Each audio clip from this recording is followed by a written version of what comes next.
A brutal rape, a girl's life ruined, the young man barely punished. This was the story told by Canada's state news outlet a few days ago. But the article was fake news, and it's my subject on today's Fiamengo File.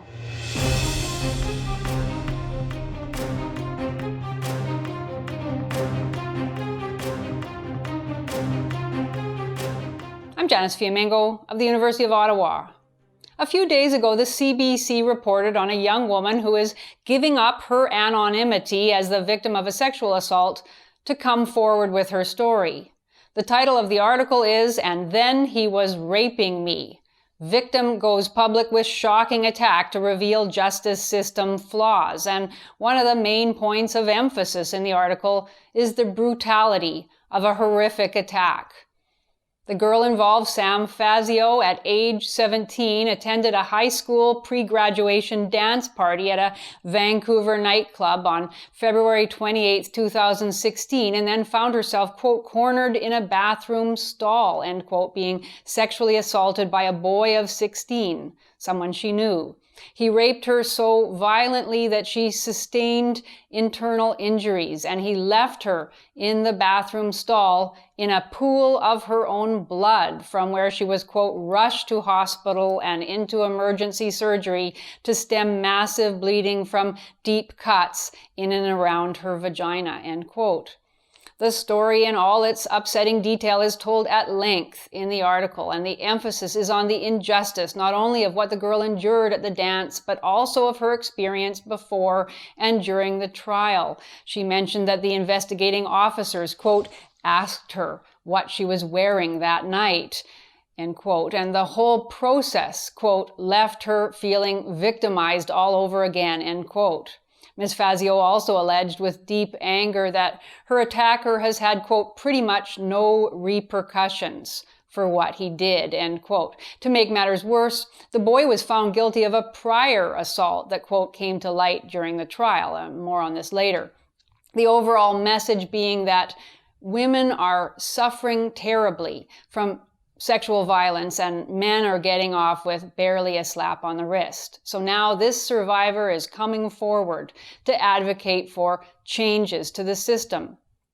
What changes exactly? The article doesn't specify beyond saying that in the wake of the trial, a petition circulated demanding that the judge be removed from the bench, while victims' advocates are calling for the justice system to, quote, get in step with changing times. It's never spelled out what that means exactly, but the clear suggestion is that the system should remove or at least weaken the legal presumption of innocence.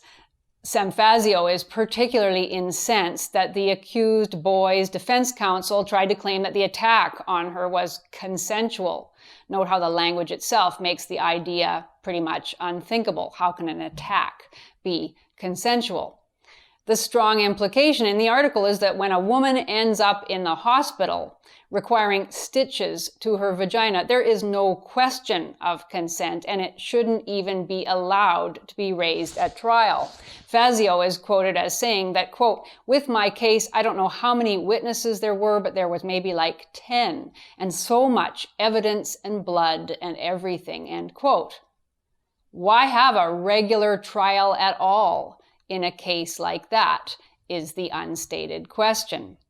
Now, I'm not a doctor and I obviously know nothing about this girl's injuries, so take what I'm about to say with a huge grain of salt. But a quick internet search reveals many medical sites describing reasons for vaginal bleeding during consensual sex, including in cases where the woman is very nervous or she's taking contraceptive hormones or both partners are drunk. I also quickly found medical reports of extreme vaginal tearing following consensual sex. One report states that, quote, although consensual intercourse is usually associated with minor genital trauma, potentially serious injuries can occur. And another report states that, quote, consensual coital lacerations are commonly encountered in clinical practice. Though not as common as lacerations sustained during childbirth, they account for significant morbidity among sexually active women. Severe coital laceration may lead to life-threatening blood loss, end quote. None of this is mentioned in the CBC article, which implies that only rape could lead to severe lacerations. Fazio and her supporters maintained that the punishment of the young man in this case was completely insufficient. The article notes that, quote, as a young offender, he was sentenced to the maximum 3 years, but the judge ruled only 2 weeks of that sentence be served in custody and the rest under supervision, end quote. What the article does not mention is that Canada has a well-established history of treating minors differently from adults under the law, with the rationale that minors should be reformed and given another chance when they break the law. Canada's Youth Criminal Justice Act protects young people under the age of 17. I'm sure if the CBC wanted to, it could do a whole series on terrible crimes committed by minors for which the punishments would seem inadequate to some, including murders of innocent people, violent home invasions, the gratuitous killing of pets, and so on. But the CBC wouldn't publish such articles because it would see that as an irresponsible whipping up of public anger with an uninformed sentiment, far too easy to exploit. But when the uninformed sentiment being whipped up is against young men for sexual assault, the CBC is obviously fully on board. And that's the whole point of this article, to create a poster girl for the Me Too movement, to tell, as the article puts it, quote, the human story behind the hashtag, end quote, and to generate rage, not only against young men, but also against the due process of law that presumably allows them to get away with violent rape. This would be irresponsible and dangerous, even if the specific story being told were true in every detail. But it turns out it isn't.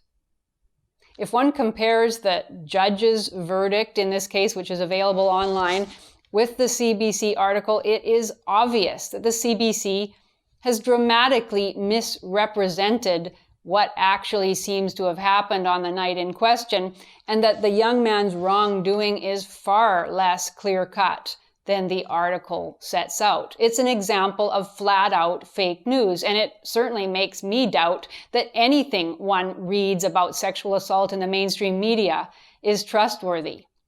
Now, there's a whole other video that could be made on the judgment itself, which makes for, at times, surreal reading, and as a matter of fact, it's under appeal.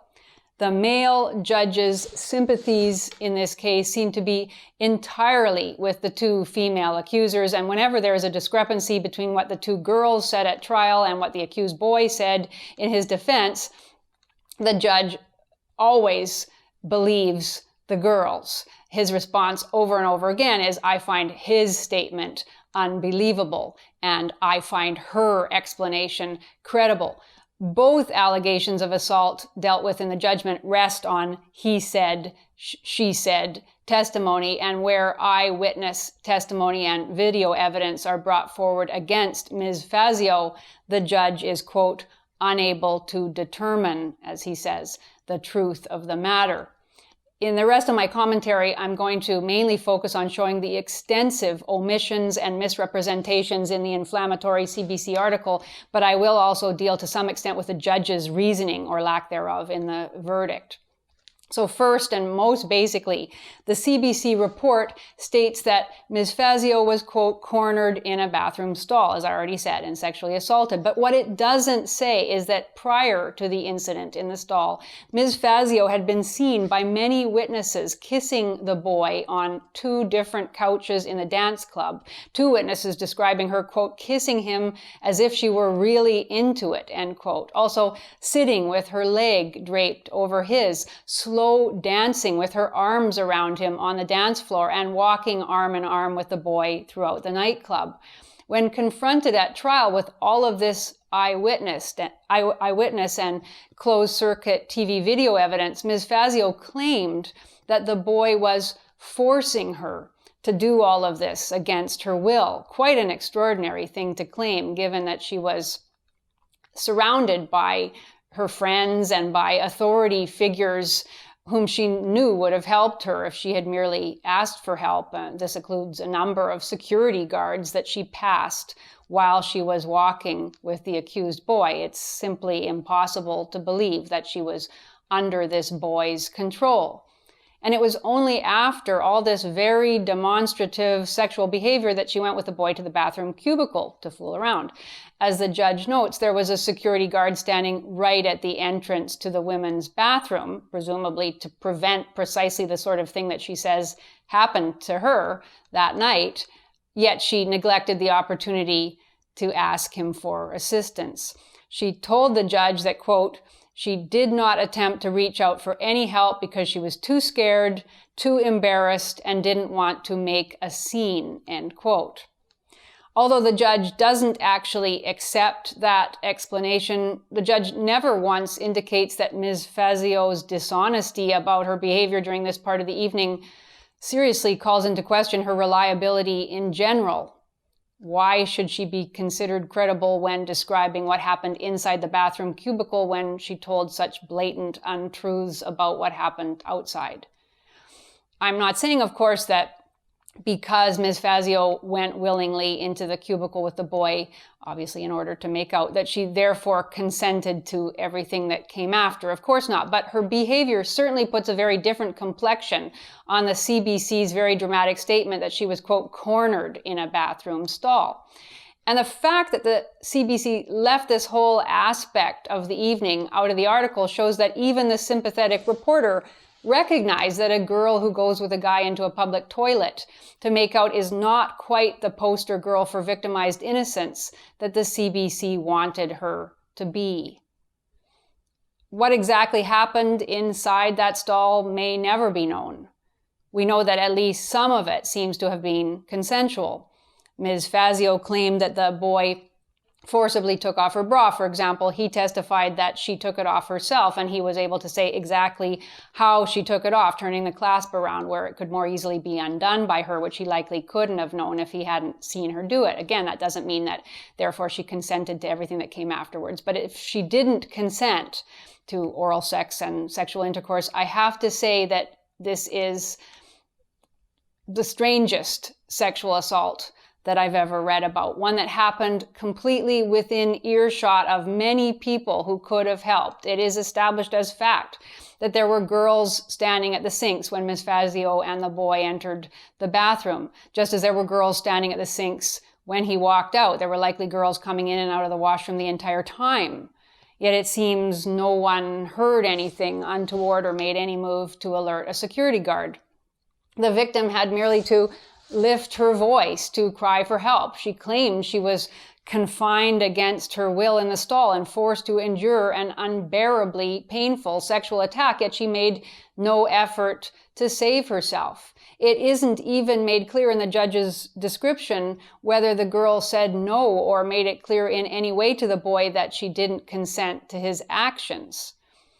In giving the verdict, the judge makes much of the affirmative consent model that is now Canadian law, saying, quote, there is an affirmative obligation for the man to assure himself that the woman is continuing consent during the whole sexual encounter. In this case, according to his own testimony, he just kept on trying unsuccessfully to push his penis further into her vagina, end quote. And the judge goes on, the fact that he heard no screaming does not allow him to infer or conclude that she was not objecting to intercourse. He had an ongoing obligation to actively confirm her consent, end quote. Well, from these statements, we can conclude that Ms. Fazio not only did not scream, but made no verbal or any other obvious objection. This is a long way from the violent assault referred to in the CBC article. The judge accepts Ms. Fazio's testimony, quite bizarre and unbelievable in my opinion, that she was in such intense pain that she could not cry out. She testified that she merely said, no, no, no, in her head. Again, I'm not an expert in the physiological response of human beings to intense pain, but from the little I know from attending a friend in childbirth, for example, screaming and shouting no are certainly very common involuntary responses to intense pain. The judge makes much of the damning fact that the accused boy walked out of the washroom stall and left a girl there bleeding, taking that as proof that this was a callous attack. I think there are many possible explanations for why the boy might have done that. Shock, shame, confusion, fear. The boy may well have been terrified seeing the blood that he was about to be branded a rapist, as he was when he was arrested 20 minutes later in the men's washroom. Though the judge is happy to give the benefit of the doubt to many unlikely explanations offered by Ms. Fazio, he does not extend the same empathy to the accused, even though it's the accused who is supposed to be presumed innocent in a court of law. Now, one last point about something briefly mentioned in the CBC article and explained in more detail in the judge's verdict: the second assault conviction against the accused boy. This assault was testified to by a friend of Ms. Fazio, who came forward in the middle of the trial to say that the boy in question had assaulted her too in the previous autumn. This is a startling story, though not in the way it is made to seem in the CBC article, where it is mentioned as a proof of a pattern of violence on the boy's part. The friend had had a flirtation and what seems a casual sexual relationship with the accused boy in the autumn prior to the pre-grad party. She never went to the police at the time, and although she told her friends, including Ms. Fazio, that the boy had forced her to perform oral sex, her own friends didn't seem to believe her at the time, or at least didn't seem bothered by the fact. Text evidence brought forward at trial showed that Ms. Fazio kept on texting in a friendly way with the boy, obviously not disturbed enough by the thought that he was a sexual abuser to stop being friendly. Her friend also admitted that she continued to have feelings for the boy and continued to text with him. The CBC doesn't mention any of these details, perhaps because of the rather sordid picture they create of a teenage culture in which claims about consent or non-consent are treated with casual indifference by both girls and boys, and in which an assault is considered criminal only when it is useful that it be so. One has to ask if a friend doesn't care enough about her girlfriend's claimed sexual assault to stop communicating with the claimed assailant. How is the boy to know that it matters? Yes, I realize this sounds like victim blaming, but it's a genuine question about how it's possible to believe what we're told to believe by feminist pundits. On the one hand, we're supposed to believe that sexual assaults are deeply traumatizing experiences that take years, perhaps a lifetime, to recover from and must be seriously punished. On the other hand, we're given evidence that a girl, in this case, never seems to have given her sexual assault another thought until it was convenient to remember it in order to corroborate her friend's testimony.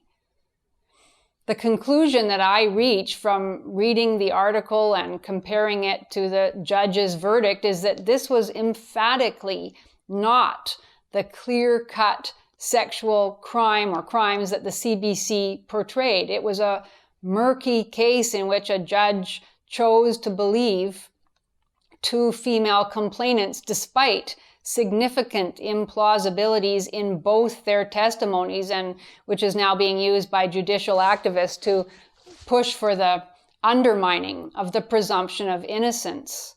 Now, when I first started reading about this case, I thought to myself, don't even try to defend this guy. Just stick to looking at the way the CBC twisted the facts. But the more I read the excuses and justifications offered by the accusers and accepted by the judge, the more it seemed that that this young man may well have been falsely convicted, as I simply don't see how the evidence proved his guilt beyond a reasonable doubt. But whether I'm right or wrong about that, and I fully admit my opinion has no legal substance, still, it is outrageous that Canada's state-funded news agency is spreading an incomplete story to help feminist activists make it more likely that men will be falsely convicted in the future.